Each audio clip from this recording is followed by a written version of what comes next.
Army chief है हाफिज मुनीर साहब, वो पहुंचे सऊदी अरब और वहां के जो प्रिंस है, क्राउन है जो वहां के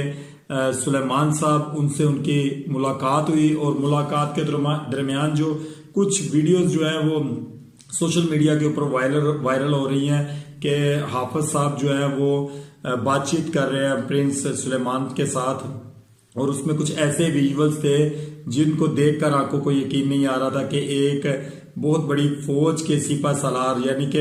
हम कहते हैं कि हम दुनिया की नंबर 1 फौज है, उसके सिपा सलार जो है वो प्रिंस जो है सुलेमान साहब, उनके घुटनों को हाथ लगा रहे थे और जैसे माजरत कर रहे थे किसी चीज से, या फिर उनसे कोई रिक्वेस्ट कर रहे थे।